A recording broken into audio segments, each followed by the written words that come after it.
성령이 하시는 일이 무엇인가? 지난번에 성령이 하시는 일 중에 하나가 창조하는 일들을 하신다 말씀을 드렸습니다. 우주 만물을 지으시고 그걸 주관하고 다스리시는 일들을 성령께서 하시지요. 그런데 성령이 또 하시는 일들 중에 하나는 예수님을 잉태케 하시는 일을 하셨지요. 오늘 본문의 내용은 우리가 잘 아는 말씀인데, 요셉이 마리아와 정혼을 했는데 어느 날 갑자기 마리아가 아이를 잉태하게 되어졌다는 이야기입니다. 그래서 요셉은 의로운 사람이어서 마리아를 드러내지 아니하고 조용히 파혼을 하고자 했던 것이지요. 그 일을 드러내면 마리아가 죽음을 당하게 되어질 것이니 그렇게 해야 할 이유가 없다고 생각해서 요셉은 파혼을 하려고 했지만, 하나님께서 이 요셉의 꿈에 나타나셔서 다윗의 자손 요셉아, 내 아내 마리아 데려오기를 무서워 말라 말씀하시면서 저에게 잉태된 자는 성령으로 된 것이라 말씀하셨음을 보게 됩니다. 마리아가 잉태를 했지만 그 아이가 다른 사내로 말미암아서가 아닌 성령으로 잉태되었다 하고 하나님이 선언을 하신 것입니다. 그래서 예수님은 똑같은 우리 인간의 몸을 입고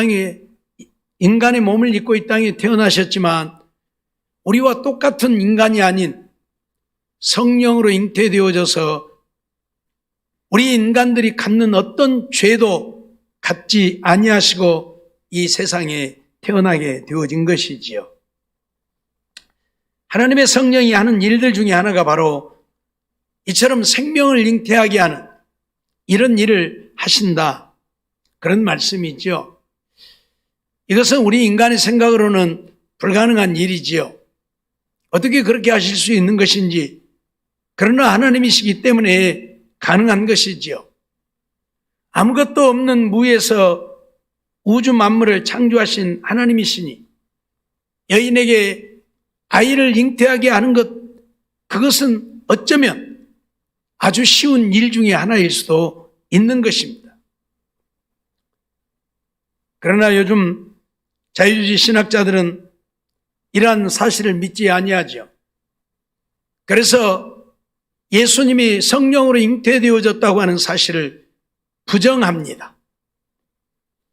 자유주의 신학자들만이 아니라 요즘 우리 보수주의 목사들 가운데서도 동정녀 탄생이라고 하는 말을 부정하고, 그래서 사도신경을 하지 않는 목사들도 있어요. 왜? 사도신경에 동정녀 마리아에게서 나시고 라고 되어 있잖아요. 근데 마리아는 동정녀가 아니라는 이야기입니다. 참 사람들의 생각이 얼마나 우스운지 몰라요. 하나님이 처녀에게서 예수가 탄생할 것을 예언을 했는데 마리아는 분명히 처녀로 예수님을 잉태했고 예수님을 낳았잖아요. 그러면 동정녀 탄생이 맞는 거예요. 근데 무슨 너무 사전을 들이대면서 사전에 동정녀란 결혼을 하지 아니하고 남자를 모르는 자를 동정녀라고 하는데 마리아는 그러지 않는다는 거죠. 요셉과 결혼을 했고 그래서 요셉을 통해서 많은 자녀들을 낳았잖아요. 그러니까 마리아는 동정녀가 아니라는 거예요. 그러니 얼마나 우습습니까? 예수님을 낳을 때 동정녀로 낳았다는 이야기지 마리아가 영원히 동정녀가 아니라는 이야기예요. 하나님이 지금 어디 성경에 마리아를 영원히 동정녀라고 합니까? 영원히 처녀라고 합니까? 아니죠. 예수님을 잉태하고 예수님을 낳을 때에 마리아가 처녀였다는 거고 동정녀였다는 것이지, 우리는 그 사실만 믿으면 되는 거예요. 그렇지 그 다음에 요셉과 결혼을 해서 자녀들을 낳고 안 낳고 그건 하등의 예수님과 상관이 없는 문제예요. 그런데 머리 좋다고 하는 사람들이 사전에 보니까 동정녀는 결혼을 하지 아니하고 사내를 모르는 자를 동정녀라고 하는데, 마리아는 이미 요셉과 결혼해서 나중에 자녀들을 낳았으니까 동정녀가 아니다. 그러니 마리아를 동정녀라고 고백하는 것은 잘못된 것이다 해서 신앙 고백을 안 해요. 얼마나 웃기는 이야기입니까? 얼마나 웃기는 이야기냐고. 무슨 얘기냐면 하나님의 말씀을 부정하고 싶은 것입니다. 하나님의 말씀을 하나님의 말씀으로 믿지 않고 싶은 것입니다. 요즘 자유주의 신학자들처럼 어떻게 처녀가 아이를 낳을 수 있는가? 이건 불가능하다. 그래서 자유주의 신학자들은 예수님을 사생아라고 그래요. 아버지가 누구인 줄을 모르는 자식이다. 아버지가 분명히 있고 아버지가 누구인 줄은 모른다. 과거에는 성경을 성경대로 믿는 사람들이 훨씬 더 많았지요. 그래서 성경에 나오는 기사와 이적들을 다 믿었는데 요즘은 성경을 성경대로 믿는 자들보다 성경을 성경대로 안 믿는 자들이 더 많지요. 미국에 있는 보수 신학교들이 하나가 없습니다. 지금은 다 자유주의 진영의 신학교가 되어버렸어요. 왜? 보수 신학교는 신학생들이 안 와요. 안 와요. 그러니까 어쩔 수 없이 자유진영의 신학이 되어지는 거예요. 그래서 이렇다 할 만한 보수 진영의 신학교가 하나도 없어요. 그러니 외국에서 신학을 공부한 사람들 보면 다 자유주의 신학자들. 하나님의 말씀을 하나님의 말씀대로 안 믿어요. 이게 문제예요. 하나님을 전능하신 하나님이라고 우리가 말하는데 정말 하나님이 전능하신 하나님이면 무엇을 못하겠습니까? 무엇을 못하시겠냐고요. 그런데 하나님을 전능하신 하나님으로 안 믿는 거예요. 그러니까 성경에 나오는 기사와 이적이 다 잘못된 거예요. 믿을 수 없는 거예요. 그래서 안 믿는 거예요.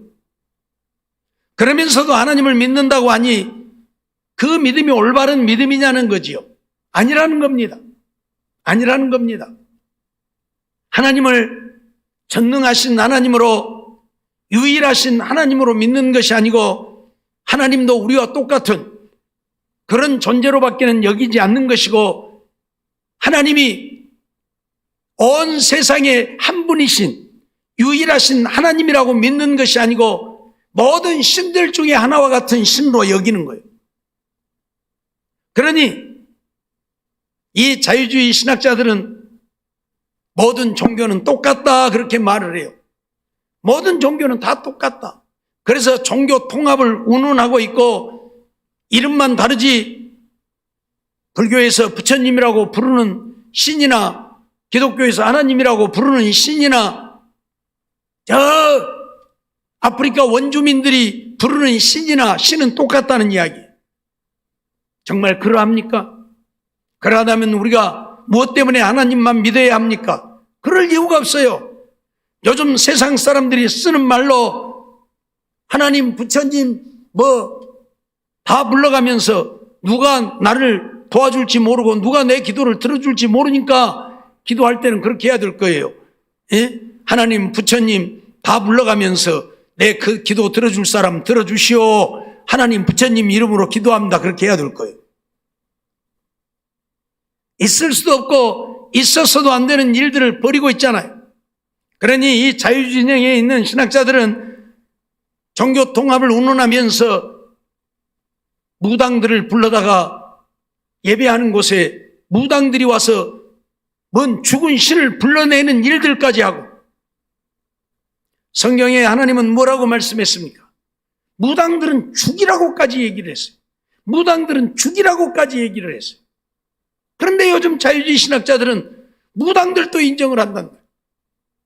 그래서 그들의 예배에 무당을 초청하고 무당들로 와서 죽은 신을 불러내라고 하고 이런 웃지 못할 일들을 행하고 있으니 하나님이 이 땅에 진노하지 않을 수가 없는, 하나님이 진노하지 않을 수가 없는, 그래서 하나님이 이렇게 진노하신 거예요. 우리 이거 깨달아 알아야 돼요. 하나님이 진노하고 있다는 사실. 왜? 하나님을 떠나고 있기 때문에.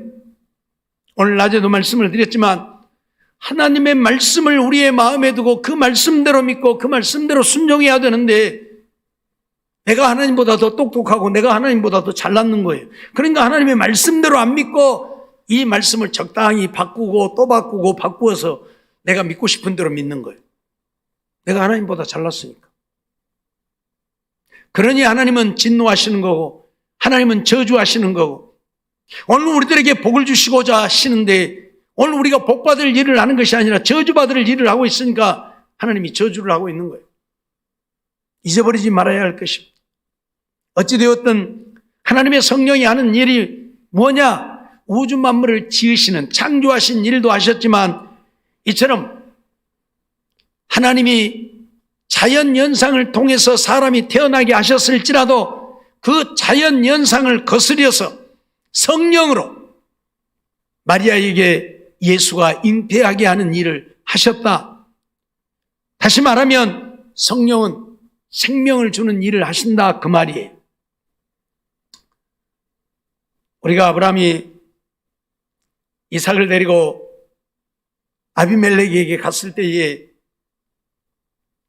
아브라함이 자기 아내를 가리켜서 어디를 가든지 당신은 이제부터 내 마누라라고 하지 말고 누이라고 해.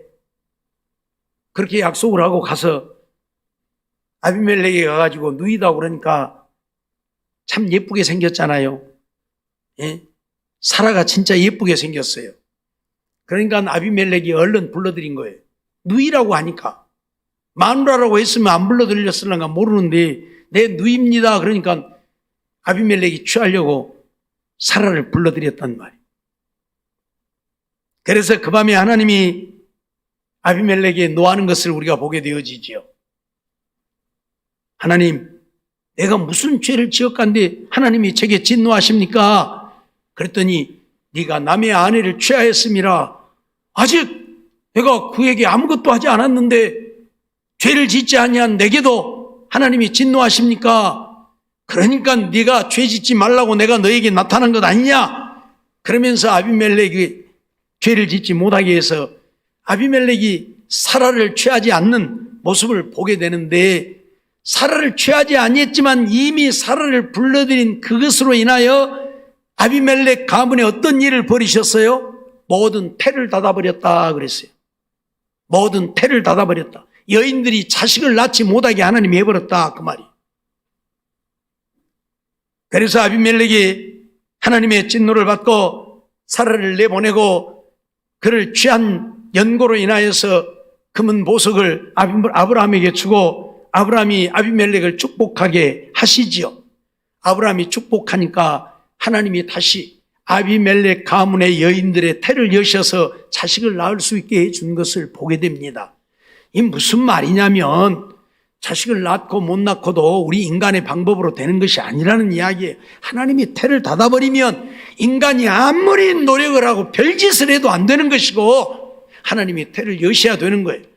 그러니까 아브라함은 100세에 대해서도 100살이나 먹어서도 이삭을 낳았잖아요. 이삭을 낳았잖아요. 사라가 90세 되었음에도 이삭을 낳은 거예요. 하나님이 태를 여시면 나이가 소용없는 거예요. 인간의 방법으로 되는 게 아니라 하나님이 생명을 주시기 때문에. 무슨 말 이해가 되죠? 그래서 성령은 예수님을 마리아에게 잉태케 하신 거예요. 근데 사람들이 이걸 안 믿는다. 이걸 안 믿고 예수님을 사생하라고 그러고 마리아가 어떻게 처녀인데 아이를 가질 수 있고 낳을 수 있느냐? 있을 수 없다. 그러니 자기들이 잘난 것 같고 똑똑한 것 같고 영리한 것 같지만 가장 미련한 자 중에 미련한 자들이에요. 그들이. 왜? 하나님을 모르니까. 하나님을 모르니까요. 하나님을 안다면 그렇게 말할 수 없겠죠. 이스라엘 백성들이 애굽에서 430년 동안 살게 되는데 이제 종살이 하면서 못 살겠으니까 하나님을 향하여 부르짖잖아요. 하나님을 향하여 부르짖으니까 그들의 부르짖음을 듣고 하나님이 모세를 그들에게 보내어서 그들을 해방시키시는데 하나님은 이스라엘 백성들을 애굽에서 해방시키실 때에 10가지 재앙을 퍼붓게 되어집니다. 그러면 하나님이 하루아침에 단번에 바로의 마음을 꺾을 줄 모르고 바로로 하여금 내보내게 할 줄 몰라서 안 하신 것이 아니잖아요. 왜 10가지 재앙을 퍼부으면서까지 그렇게 하셨는가? 하나님이 어떤 하나님인가를 그들로 하여금 알게 하시려. 애굽의 백성들도 알고 이스라엘 백성들도 알게 하시려고 하나님은 그렇게 하신 거예요. 오늘 우리는 이 사실을 알아야 돼요. 하나님이 어떠하신 하나님인가를 우리가 알아야 되는데 인생들이 그걸 모른단 말이에요. 그리고 자기 생각으로 하나님을 믿으려고 하고 자기 생각으로만 하나님을 섬기고 하나님을 따르려고 하니까 문제가 되어지는 것이지요. 하나님은 성령을 통해서 우주 만물을 지으셨을 뿐만 아니라 예수를 잉태케 하는 일을 하셨다는 거죠. 사실 요셉도 이 사실을 믿었어요. 요셉도 믿었어요. 그러니까 마리아를 데려오잖아요. 하나님이 꿈에 나타나서 요셉아 내 마리아 데려오기를 두려워하지 말라. 저에게 잉태된 것은 성령으로 된 것이라. 그 말을 요셉도 믿었다니까. 말이 안 되는 얘기잖아요. 요셉의 입장에서 보면. 예? 저 여자가 지금 어떤 남자 알아갖고 지금 어떤 남자하고 못된 짓거리 해갖고 아이를 가진 것 같은데 하나님이 나한테 지금 거짓말 하시는가? 그렇게 생각할 수도 있잖아요. 예?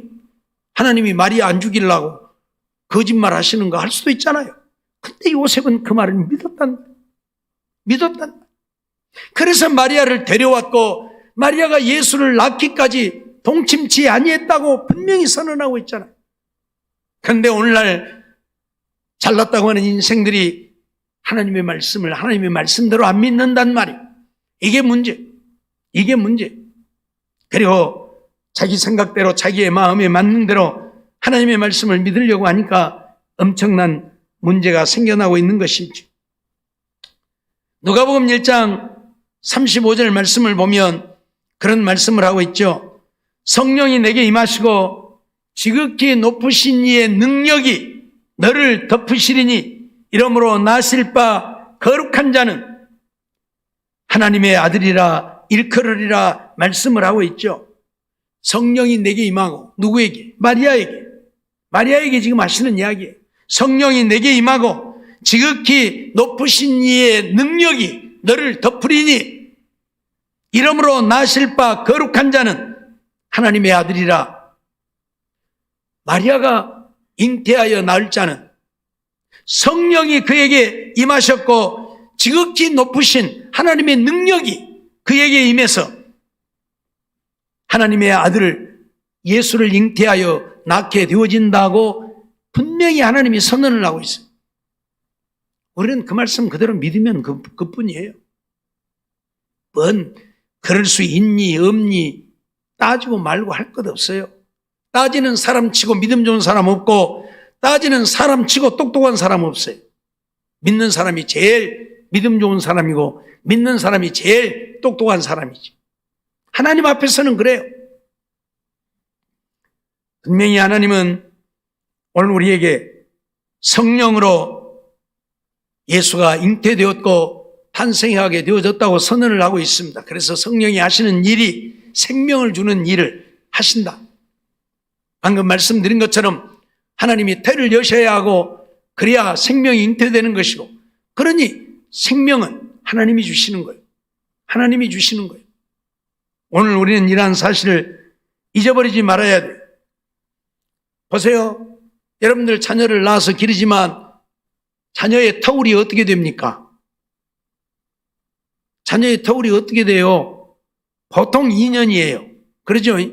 자녀의 터울이 보통 2년. 첫 아이 낳고 둘째 아이 낳을 때 2살 차이가 난다 그 말이에요. 그러죠? 2년 걸려요. 보통은.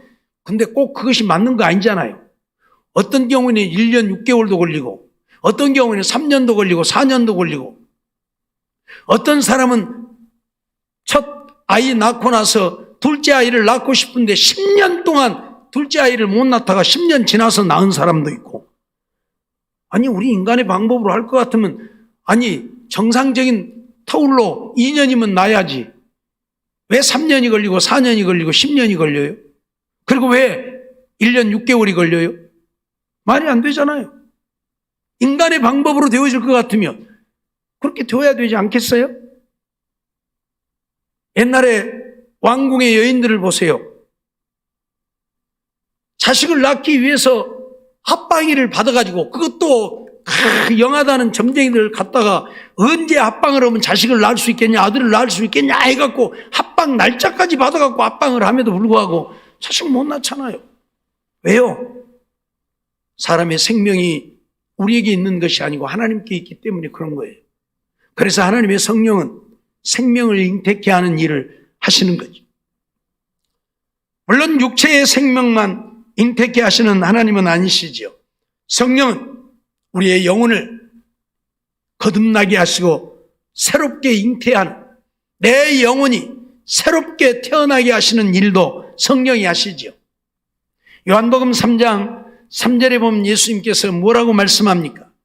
사람이 물과 성령으로 거듭나지 아니하면 하나님 나라를 볼 수 없다 말씀을 하고 있어요. 물과 성령으로 거듭나야 하나님 나라를 볼 수 있어요. 거듭난다고 하는 것은 위로부터 난다는 이야기예요. 꼭대기로부터 난다는 이야기인데 그 말은 하나님께로부터 난다 그 말이에요. 성령으로 나야, 성령으로 다시 태어나야. 그러니까 성령은 우리 인간이 이 세상에 태어나기도 하시지만 우리 영혼을 새롭게 거듭난, 즉 다시 태어나게 하시는 일을 하시는 분이 성령이다 그 말이에요. 그래서 요한복음 3장 5절에서는 분명히 우리에게 사람이 물과 성령으로 나지 아니하면 하나님 나라를 볼 수 없다 말씀을 하지요. 사람이 거듭나지 아니하면 하나님 나라를 볼 수 없다. 근데 거듭난다고 하는 것은 물과 성령으로 거듭나는 것이다. 물과 성령으로 거듭나야 우리가 하나님 나라에 들어갈 수 있다. 선언을 하고 있다 그 말이. 그러니까 성령이 하시는 일이 인간의 생명이 이 세상에 태어나게 하시는 일, 예수님을 잉태하여, 그것도 자연적인 방법이 아니라 성령의 특별 역사로 하나님의 능력으로 남자를 알지 못하는 마리아에게 예수님이 잉태하고 태어나게 하는 일도 하셨지만 우리 사람의 생명이 태어나게 하는 일도 성령이 주관하고 역사하신다. 뿐만 아니라 우리들의 죽은 영혼이 다시 새롭게 태어나는, 거듭나는 일도 하나님의 성령이 하신다 그 말. 그래서 성령은 우리에게 생명을 주는 일을 하시는 거예요. 생명을 주는 일을 하셔요. 알았어요? 하나님의 성령이 아니면 오늘 우리는 거듭날 수 없지요. 베드로전서 1장 23절 말씀을 보면 오늘 우리가 거듭난 것이 썩어질 씨로 된 것이 아니고 썩지 아니할 씨로 되어졌다 말씀하죠. 그게 뭐다? 하나님의 살아있는 말씀으로 되었다. 그러니까 물과 성령으로 거듭난다고 말씀했는데 물이라고 하는 것은 물론 세례를 의미한다고 볼 수 있는 말씀이기도 하지만 원론적으로는 하나님의 말씀을 의미하고 있는 거예요. 세례가 무엇입니까? 내가 죽고 다시 사는 것. 즉 예수 그리스도를 믿음으로 내가 예수님과 함께 십자가에 못 박혀 죽고 내가 예수님의 부활하심으로 다시 살아나는 것. 이게 바로 거듭남. 이게 바로 세례라고 하는 이야기예요. 그러니까 내가 예수 그리스도를 믿게 되어지는 것은 무엇 때문에 믿는 거예요? 하나님의 말씀 때문에 믿는 거잖아요. 우리가 복음을 듣고 예수를 믿게 되는 거잖아요. 하나님을 믿어야 구원을 얻는다. 이게 복음이에요. 이게 하나님의 말씀이니까 내가 하나님의 말씀을 듣고 예수를 믿게 되는 것인데 그 말씀을 듣고 내가 예수를 믿게 되어진다고 하는 것은 하나님의 성령이 그 말씀을 들을 수 있게 하고 그 말씀을 믿게 하고 깨닫게 하시는 거예요. 그러니까 하나님의 성령이 역사하지 않으면 하나님의 말씀으로 우리가 거듭난다고 했는데 우리가 거듭난 것이 썩어질 씨로 된 것이 아니고 썩지 아니할 하나님의 살아있고 항상 있는 말씀으로 되었다고 했는데 말씀으로 되었다는 이야기는 내가 복음을 들을 때에 하나님의 성령이 그 말씀을 믿어지게 했다는 이야기. 하나님의 성령이 그 말씀을 받아들이고 믿도록 하지 않으면 우리는 믿을 수 없는 거예요. 그러니까 우리가 전도를 해보지만 전도를 하면 아무리 이야기를 해도 어떤 사람은 속된 말로 콧방귀도 안 끼는 사람이 있죠. 안 받아들여지니까. 안 믿어지니까. 근데 어떤 사람은 믿잖아요. 왜? 믿어지니까. 받아들여지니까. 하나님의 성령이 아니면 오늘 우리는 거듭날 수 없다. 그래서 하나님께서 물과 성령으로, 그 말은 말씀을 통해서 하나님의 성령이 역사하면 내 영혼이 다시 살아난다. 내가 거듭난다. 그래서 오늘 우리가 믿음의 사람이 되고 구원 백성이 되어지는 거예요. 그러니까 하나님의 성령이 없이는 인간의 생명도 태어나지 못하고 우리 영혼도 거듭나지 못하고 생명의 역사가 이루어지지 않아요. 고린도전서 12장 3절 보니까 성령으로 아니하고는 주시라 할 수 없느니라 분명히 말씀해요. 내가 예수님을 나의 구주라고 고백하는 것은 누구로? 성령으로 말미암아. 하나님의 성령이 역사하지 않으면 예수님을 나의 구주라고 고백할 수가 없다는 이야기예요. 그러니 하나님의 성령만이 오늘 우리를 거듭나게 하시는, 우리에게 새 생명을 주시는, 무슨 말인지 알겠어요? 그래서 하나님의 성령이 얼마나 우리에게 중요한가를 알아요. 왜? 내가 이 세상에 태어나서 살고 있는 것도 하나님의 성령의 역사고, 무슨 말인지 알겠어요? 내가 예수를 믿어 구원을 얻게 되어진 것도 성령의 역사고, 알았어요? 하나님의 성령이 역사하지 않으면 내가 이 세상에 태어나지도 못했을 것이고, 하나님의 성령이 역사하지 않으면 내가 구원을 얻지도 못할 것이고, 하나님의 성령은 우리에게 이렇게 중요하신 분이에요. 성령이 없이는 아무것도 아니니까. 예. 전에도 말씀을 드렸지만 하나님이 우리 인간을 지으실 때에 하나님의 형상대로 지으셨고, 그래서 하나님과 사귀며 살게 하셨지만 하나님의 말씀을 거역함으로 하나님 앞에 버림받아 에덴 동산에서 쫓겨났잖아요. 에덴 동산에서 쫓겨났다고 하는 것은 하나님과 우리의 영혼의 관계가 단절되어 버렸다는 얘기예요. 하나님과 내가 교제함으로 내가 영원히 살게 되는데 하나님이 우리를 내쫓아 버려서 하나님과 우리의 관계가 단절되어 버린 거예요. 그러니까 우리는 죽은 거예요. 육체가 살아있지만 우리의 영혼은 이미 죽은 거예요. 그래서 육체가 죽으니까 육은 따라서 죽게 되어 있는 것이고, 그래서 죽어서 지옥 가는 것이고, 이게 오늘 우리 인생의 삶이야. 인생의 삶이야. 그런데 죽은 영혼이 다시 살아나면 내가 안 죽고 영혼이 살 수 있는 거잖아요. 그래서 하나님께서는 우리 죽은 영혼을 다시 살리려고 예수님을 세상에 보내셨고, 예수로 하여금 우리의 죄를 대신 지고 십자가에 죽게 하시고, 그 예수를 믿게 하려고 성령을 보내신 거. 그렇죠? 그래서 예수님이 내가 가면 너희에게 보혜사 성령을 보내리니 라고 말씀하셨고, 그 성령이 오셔서 하는 일이 뭐예요? 요한복음 14장 26절 말씀을 보면 그런 말씀을 하고 있지요. 보혜사 곧 아버지께서 내 이름으로 보내실 성령, 그가 너희에게 모든 것을 가르치시고 내가 너희에게 말한 모든 것을 생각나게 하시리라. 하나님의 말씀을 우리에게 가르치고 하나님의 말씀을 생각나게 하시는 이가 누구다? 예수님이 이 땅에 보내실 보혜사 성령이다. 성령이 오셔서 하나님의 말씀을 가르치고 오늘 우리로 하여금 그 말씀이 생각나고 깨달아지게 해야 우리가 하나님을 믿을 수 있는 거예요. 성령의 역사가 없으면 하나님을 믿을 수 있다 없다? 없다는 이야기예요. 그러니까 성령의 역사가 없이는 아무것도 할 수 없는, 무슨 말인지 알겠죠? 그래서 오늘 우리는 기도할 때마다 하나님의 성령이 내게 임하시고 하나님의 성령이 내 죄도 깨달아 회개하게 하시고 하나님의 성령이 말씀을 들을 때 말씀도 깨닫게 해달라고 기도하고 그 말씀이 생각나게 해달라고 기도하고, 그래서 오늘 우리가 그 말씀을 통해서 예수 그리스도를 믿고 하나님의 말씀대로 순종하여 사는 거예요.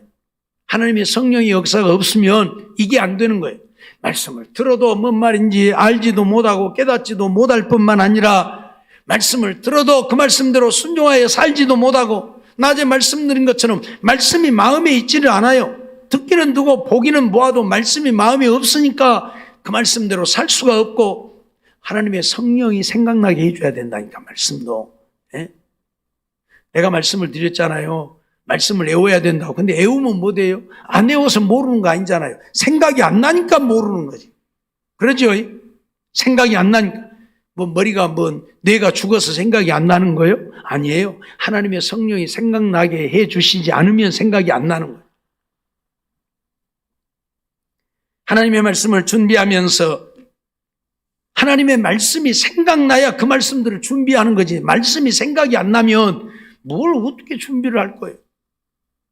이렇게 성경들을 찾아서 말씀을 하는데 말씀이 생각나니까 이 말씀이 있지.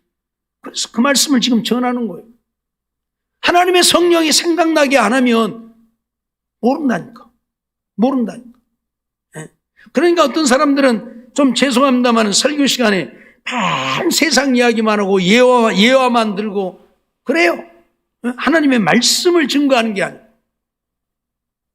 이유를 불문하고 하나님의 성령은 오늘 우리에게 생명을 주는 역사, 우리 육체도 이 세상에 태어나게 하시는 일을 하고 내 영혼도 새롭게 거듭나게 하시는 일을 하시는 성령이라. 성령이 하시는 일이 생명을 주는 일을 해요. 그러니까 성령이 없이는 생명을 얻을 수 없다. 그래서 오늘 우리는 기도할 때마다 하나님의 성령이 내게 임하시고 내게 믿음을 주시고 하나님의 말씀이 들려지고 하나님의 말씀이 깨달아지고 하나님의 말씀이 생각나서 그 말씀대로 순종하며 살게 해주세요. 그렇게 기도해야 돼요. 로마서 8장에 보면 성령을 쫓아 행하라고 그러잖아요. 성령을 쫓아 행하라. 그 말은 뭐예요? 성령이 나를 이끌어가야 성령을 쫓아서 행하는 것이지 성령이 나를 이끌지도 않는데 내가 성령 쫓아서 행할 수 있는 건 아니잖아요. 그 말은 성령을 부지런히 구하라. 성령을 부지런히 구해서 성령으로 충만해라. 그래야 성령을 쫓아 행하는 거예요. 하나님의 성령이 역사하지 않으면 우리 인간의 생각만 남게 됩니다. 그래서 하나님의 말씀대로 사는 게 아니라 내 생각으로 사는 거예요. 앞에서 말씀드렸던 것처럼 자유주의 신학자처럼 이 말씀대로 믿는 게 아니에요. 그냥 자기 생각으로 믿는 거예요. 그러니까 하나님을 온전히 믿는 믿음이 아니라 자기 생각을 믿는, 그러니 하나님과 아무 상관도 없는, 그래서 하나님이 진노하시는 거죠. 오늘 우리는 하나님의 진노를 받기 위해 하나님을 믿는 거 아니잖아요. 하나님의 저주를 받으려고 하나님 믿는 거 아니잖아요. 하나님이 주신 복을 누리고 구원을 얻기 위해 하나님을 믿는 것이지. 그렇다면 하나님이 어떤 자들에게 복을 주시는가? 하나님 이 말씀을 그대로 믿고 이 말씀대로 순종하는 자들에게 복을 주시고 구원을 주시는 거지. 내 생각으로 하나님의 말씀을 바꾸어서 아무리 내 머리가 좋고 영리하고 똑똑하고 박사학위를 10개를 갖고 있다 할지라도 이 말씀 그대로 안 믿고 이 말씀을 내 생각으로 바꿔버리면 그것을 가리켜서 배도라 그래. 하나님의 말씀을 자기 생각대로 바꾸는 배도자라 그래.